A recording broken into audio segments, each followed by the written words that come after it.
Good morning to all. आज आम पढ़ा राइटिंग स्किल और पार्ट ऑफ स्पीच। लेखिबार शैली और लेखा माध्यम आम कौन बुझुचे ता विषय आज आलोचना करवा। एथिरे आमे शिखिबा कि केमिति सुंदर भावे लेखिबा वो विराम चिन्ह लेखा माध्यम रे केमिति देबा विराम चिन्हर व्यवहार केमिति करिबा लेखा माध्यम रे तापर आमे डिस्कशन करिबा। आउ ए पाठटी बहुत बढ़िया समस्त को बुझिबो, समस्ते ध्यान करके देखिबो। ता पूर्वरु आमे देखिबा कि जणे राइटर केमिति सुंदर भावे लेखे, तापर आमे आज डिस्कशन करिबा। तबे छोटिया वीडियो आमे देखिबा।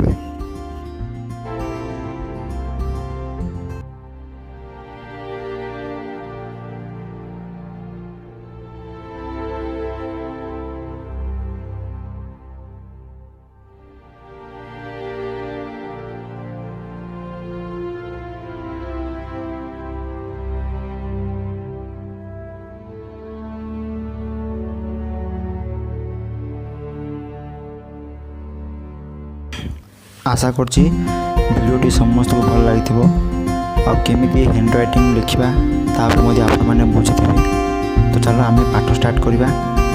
तो कौन meaning of sentence, meaning of sentence कहले कौन बुझ ना वाक्यर अर्थ। वाक्यर अर्थ बोले कौन ना केते गुड़िए शब्द को नहीं वाक्यर गठन होता है, जहाँ द्वारा आमे गोटे भावना को बुझा को समर्थ हेबु। यथा राजू स्कूल को गला, केते गुड़िए शब्द को नहीं वाक्यर गठन होता है। किमिति ना राजू स्कूल गला ए सब कौन गोटे गोटे शब्द, ए शब्द को नहीं कौन ना गोटे वाक्यर गठन हो सेंटेंस तैयारी होती। जमीका राजू स्कूल को गला, राम गोटे भल पिला, हाँ सीता जड़े नर्तकी अटे, ए सब कौन गोटे वाक्य बा सेंटेंस। गोटे वाक्य सर्वदा तैयारी होता है प्रथम कैपिटल लेटर रे वो शेष रे छेद बा विस्मय सूचक चिन्ह को लेकिन तैयारी होता है। धरी निया जाऊ गोटे एग्जांपल, तुमे तुमर काम करिछ, कौन प्रश्नवाचक चिन्ह है। मु पचारुछि तुम तुम काम करिछ, तुम कौन कहल ना मु गतकाली करी सारिछि, कौन तुम काम करिया कामटा सरी सारिछि बास कामटा तार काम फिनिश हो जाए। तो से कौन छेद लगे तार तुम निजे कौन कल मु कौन कहली ताहा भल करिछ, कौन मो मनर निजर भावनाटा को निजको तुम पाखे प्रकाश कली। तो से कौन ले जहाँकि विस्मय सूचक चिन्ह व्यवहार करागला। सबु प्रकार लेखारे एभली चिन्ह को व्यवहार करा जायछि, जेपरि कि इंग्लिश, ओडिया, हिंदी, मराठी ये सब भाषा गुड़िक विराम चिन्हर व्यवहार करा जायछि। ता पूर्वर शब्दर व्यवहार एवं वाक्यर गठन बुझा पड़े। आम जदि शब्दर व्यवहार ठीक स्थान में ठीक भाव में व्यवहार करवा ताहले वाक्यर गठन करने कौन भी प्रकार असुविधा घटब नहीं। चलो से गोटे छोटिया वीडियो देखिबा।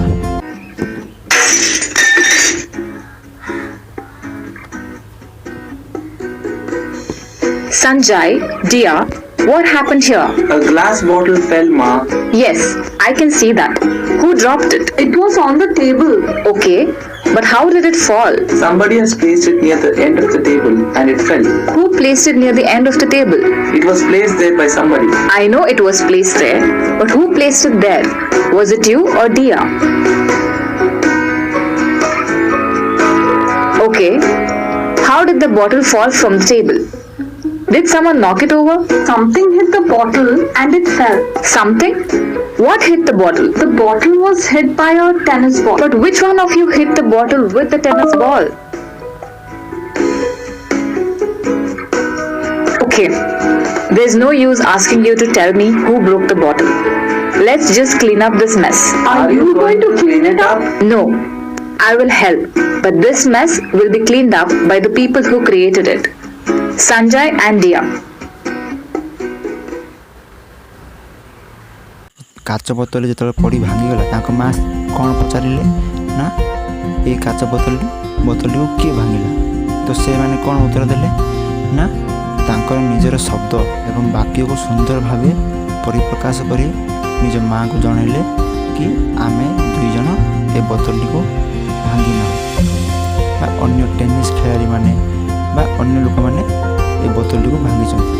ଏଭଳିଆ ଉତ୍ତର ଦେଇ ସେମାନେ କ'ଣ କଲେ ନିଜର କଥାକୁ ସୁନ୍ଦର ଭାବେ ପରିପ୍ରକାଶ କରିଥିଲେ ବା ନିଜ ବାକ୍ୟକୁ ସେମାନେ ସୁନ୍ଦର ଭାବେ ମାଆଙ୍କ ପାଖରେ ପରିପ୍ରକାଶ କରିଥିଲେ। ତେଣୁକରି ସେ ମାଆ କ'ଣ କଲେ ନା କାହାକୁ ବି ଦୋଷୀ ସାବ୍ୟସ୍ତ କରିପାରିଲେ ନାହିଁ ଏବଂ ସେ ବାଧ୍ୟ ହୋଇ କହିଥିଲେ କି ତୁମେ 2 ଜଣ ହିଁ ଏ କାମକୁ କରିବାକୁ ବାଧ୍ୟ ଏବଂ ତୁମେ 2 ଜଣ ହିଁ ଏ ଜିନିଷକୁ ସଫା କରିବ ବୋଲି ସେ ନିଜେ ଜଣାଇଥିଲେ। ତେଣୁକରି ବାକ୍ୟରେ ଶବ୍ଦର ବ୍ୟବହାର ଯଦି ଆମେ ସୁନ୍ଦର ଭାବେ ବ୍ୟବହାର ଶବ୍ଦକୁ ଲଗେଇ କ'ଣ କରିବା ନା ସୁନ୍ଦର ଭାବେ ବାକ୍ୟ ଗଠନ କରିବା ତାହେଲେ ଆମର କୌଣସି ପ୍ରକାରରେ ବାକ୍ୟ ଗଠନ କରିବାରେ ଖରାପ ହେବ ନାହିଁ। ତ ତୁମେ ଜାଣିଲ ପିଲାମାନେ ନା କ'ଣ ନା ଆମେ ଯେତେବେଳେ କହିବା ବା ଲେଖିବା ସେ ସମୟରେ କ'ଣ ନା ଆମେ ଶବ୍ଦର ବ୍ୟବହାର କରି ସୁନ୍ଦର ଭାବେ ବାକ୍ୟ ଗଠନ କରିବା ଦରକାର। ଯେଉଁମାନେ ୟାର ଉତ୍ତର ଦେବ ତା ପାଇଁ ପ୍ରାଇଜ୍ ଅଛି। ପୁଣି ଥରେ ଫାଷ୍ଟରୁ ଯାହାକୁ ବି ବୁଝୁନି ସେ ଫାଷ୍ଟରୁ ଦେଖିପାରିବ ପୁଣି ୟାର ଉତ୍ତର ବାଛିକି ମୋତେ ଦେଇପାରିବ। ଯିଏ ଉତ୍ତର ଦେଲା ତା ପାଇଁ ପ୍ରାଇଜ୍ ରହିଛି। ମିନିଂ ଅଫ୍ ସେଣ୍ଟେନ୍ସ ସମସ୍ତଙ୍କୁ ବୁଝିଲା। ଯାହାକୁ ଡାଉଟ୍ ରହୁଛି ମୋତେ ପଚାରିବ। ତାପରେ ଆମେ ପଢ଼ିବା ଏବେ କ୍ୟାପିଟାଲାଇଜେସନ୍ ରୁଲ୍, ଯାହାକୁ ଇଂଲିଶରେ ଓଡ଼ିଆରେ କୁହାଯାଉଛି ପଞ୍ଜୀକରଣ ନିୟମ। ଆମର ଓଡ଼ିଆ ଭାଷାରେ କୌଣସି ପ୍ରକାର ପଞ୍ଜୀକରଣ ନିୟମ ବ୍ୟବହାର କରାଯାଏନି। ସମ୍ପୂର୍ଣ୍ଣ ରୂପେ ଏହା ଇଂଲିଶ ଭାଷାରେ ବ୍ୟବହାର କରାଯାଇଛି। ଇଂରାଜୀ ଅକ୍ଷରରେ ଲେଖିଲା ବେଳେ କେଉଁ ଜାଗାରେ ଆମେ କ୍ୟାପିଟାଲ ଲେଟର ବ୍ୟବହାର କରିବା ତା ବିଷୟରେ ଦେଖିବା ଏବଂ ଏକ ଛୋଟିଆ ଭିଡ଼ିଓ ମଧ୍ୟ ବର୍ତ୍ତମାନ ଦେଖିବା। Let's look at this short video to see why. Click the image to play the video.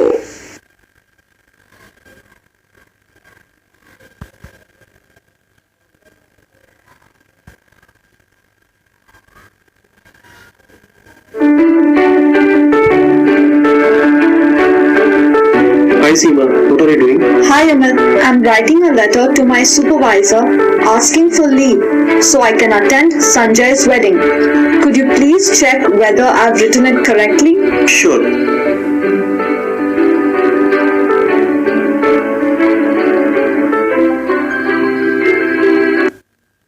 ସେ କ'ଣ କଲା ଗୋଟେ ଲେଟର୍ ଲେଖିଥିଲା। ଯେଉଁ ଲେଟର୍ ତାଙ୍କ HR ଲିଭ୍ ନେବା ପାଇଁ କମ୍ପାନୀରୁ HR ପାଖକୁ ଗୋଟେ ଲେଟର୍ ଲେଖିଥିଲା। ଯେଉଁ ଲେଟର୍ଟି ତା ସାଙ୍ଗକୁ ଦେଖାଉଛି। ତା ସାଙ୍ଗ ନାଁ ହେଉଛି ସଞ୍ଜୟକୁ ସେ ଦେଖାଉଛି ତା ନିଜ ଲେଟର୍ ଠିକ୍ ଅଛି ନା ଭୁଲ ଅଛି ନାଇଁ। ତାପରେ ଦେଖ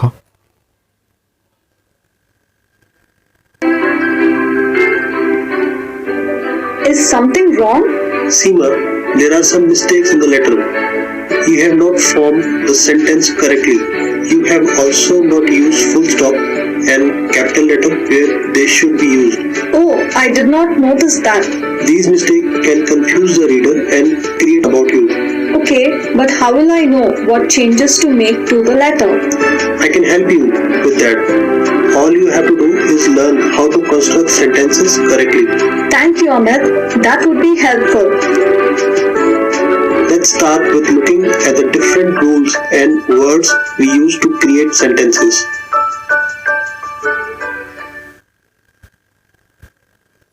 ସେ ଯେତେବେଳେ ଲେଟର୍ଟି ଦେଖେଇଲା Create a bad impression about you. ସେ ଲେଟର୍ ଭିତରେ ବହୁତ କିଛି ଭୁଲ ରହିଥିଲା, ମିଷ୍ଟେକ୍ ରହିଥିଲା।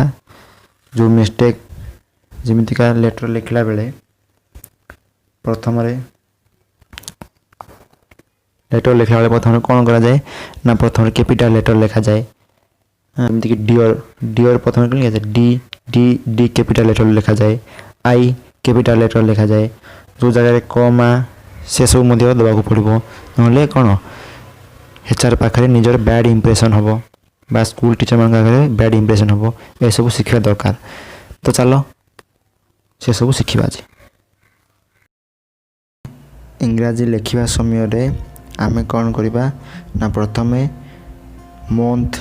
ମନ୍ଥ ପରେ କ'ଣ ମାସ, एवं name title starting letter A सब कौन कैपिटल लेटर रहिबो। जेमितिका मंथ मंथ बोले कौन मास मास सबु मास कैलेंडर रो सबु मास कैपिटल लेटर रे लेखा जीवो। जेमितिका जनवरी फेब्रुआरी मार्च एप्रिल जून मे जून ए सब कौन कैपिटल लेटर हबो हला। केमिति देखो I will go to college in June month कौन I will go to the college in June month. केमिति जून मंथ देख ना जून मंथ टी कैलेंडर रो मास होइतिबारु बा से मास होइतिबारु JUNE जून कौन ना कैपिटल लेटर रे लेखा गला। कैलेंडर अक्षर जेतिकी मास रही कैलेंडर रे से सब कौन तुम कैपिटल लेटर लिखिबो। जेमितिका जनवरी फेब्रुआरी मार्च एप्रिल मे जून जुलाई अगस्त सेप्टेम्बर अक्टोबर नवेम्बर डिसेम्बर ए सबू मास गुड़ी को लिखला बेले इंग्राजी अक्षर रे बा कौन भी खातार लिखला बेले आमे मास गुड़ी को सब कौन लिखा ना कैपिटल लेटर रे व्यवहार करके लिखा सब बेले कैपिटल लेटर लिखिबो सब मास गुड़ी को। सेकेंड कौन आसला आई आई बोले कौन ना मु बा मते सूचौछि आई बोले जो जगह प्रथम आई शब्दटी को आमे इंग्राजी लिखला बेले सब बेले कैपिटल लिखा है आई। केमितिका देखो I play tennis with him everyday आईटा कौन कैपिटल लेटर लिखा गला। सबू जगह जो भी जगह इंग्लिश लिखला बेले कैपिटल लेटर आई को लिखिबो। जेतिकी भी नाम रही नेक्स्ट रही नेम जेतिकी भी नाम रही राम लखन श्याम राजू ललिता जेते भी नाम रही सबू नाम को कौन कैपिटल लेटर रे लिखिबो बुझला।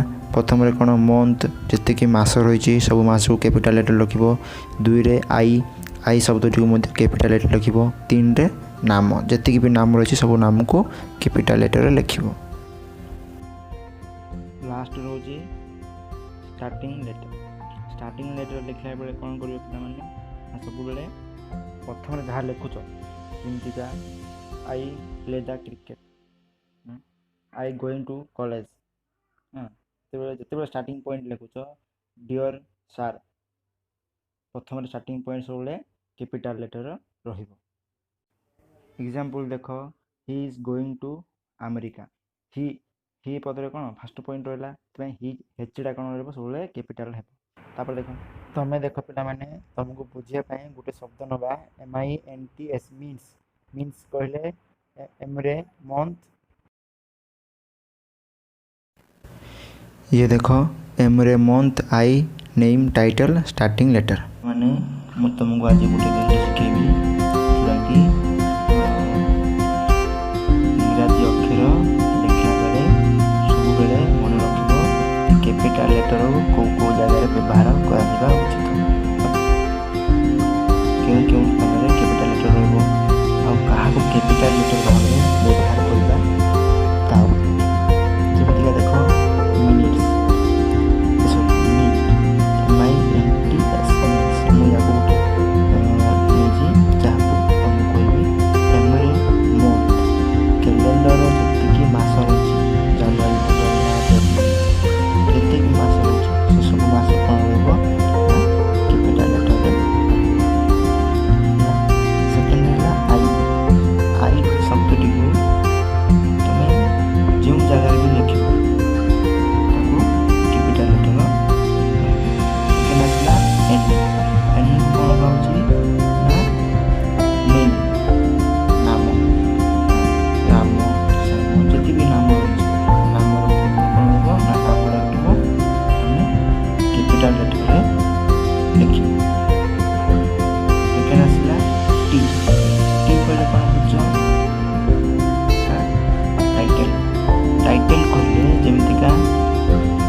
शब्द को सब ध्यान रखिए इंग्राजी लिखला बेले बुझला को जगह कैपिटल लेटर लिख तो डाउट क्लियर हो जहाँ भी डाउट रोचे मत आउ थे पचार तो पिला माने आमे आज पढ़ा वर्तमान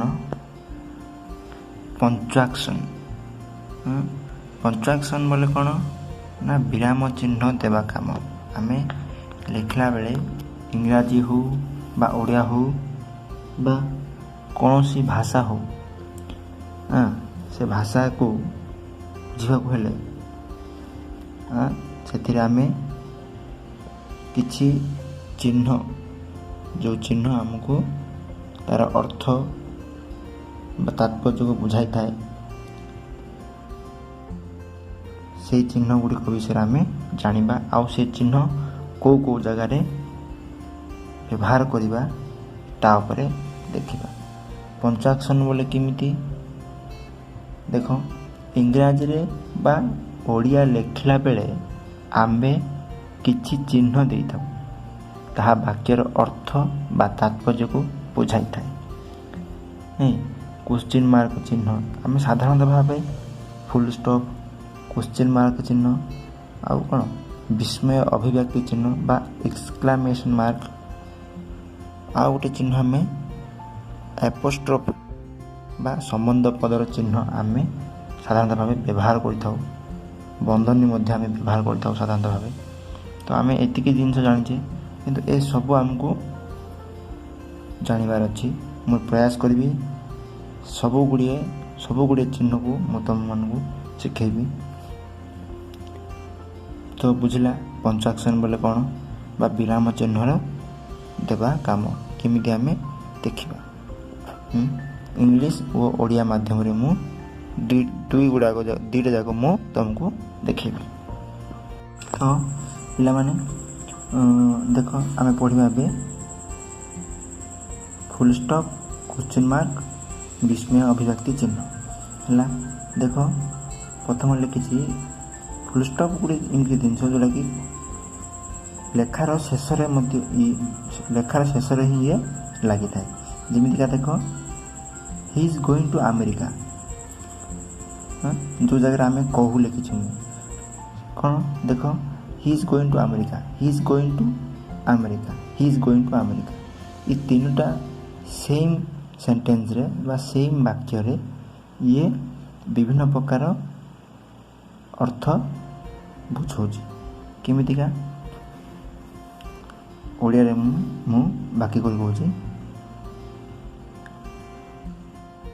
से अमेरिका जाऊँगी कौन कहली से अमेरिका जाऊँगी तो ये कौन आम कहूचे से अमेरिका जाऊँगी सपोज तुम पड़ोसा घरे किए जड़े देश को जाऊँगी बा अमेरिका जाऊँगी आम कहले से अमेरिका जाऊँगी नहीं कामटी सरी जाइए से जीवा कम सरी जाइए कौन कहे से अमेरिका जाऊँगी से अमेरिका पूरा टोटाल जाइनी से जाऊँगी बोलिकी आम जड़े कहूँ तो से जगह कौन फुल स्टॉप लगला सेकेंड किमती देख he is going to America ये कौन आश्चर्य ये चिन्ह दीजिए कौन विस्मय चिन्ह विस्मय अभिव्यक्ति चिन्ह बा एक्सक्लामेशन मार्क ये कौन ये केमती से व्यवहार करिवो केमती तार स्पीच हम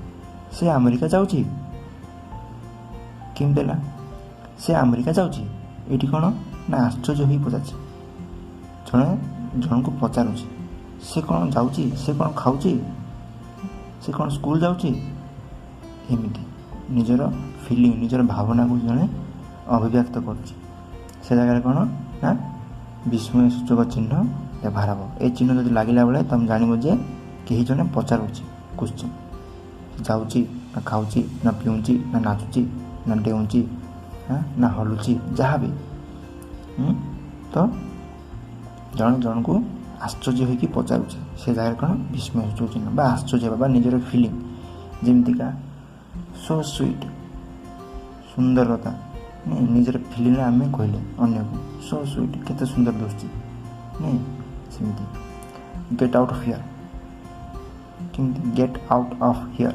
एठारू तुम बाहरी जाओ ये कौन निजर फिलिंग कहला से रागी कहला गेट आउट ऑफ हियर ये जगह तुम बाहर हाँ यू चंचल बाहर कौन कहला ना से रागी की निजर फिलिंगटा कहला तो सेटा कौन से जगह कौन ना यही चिन्ह व्यवहार हम जहाँ को चिन्ह कौन कहे ना विस्मय सूचक चिन्ह तापर लास्ट कौन हो he is going to America ये कौन ना से पचारुच बा से प्रश्न चिन्ह दिया मैंने कौन केमती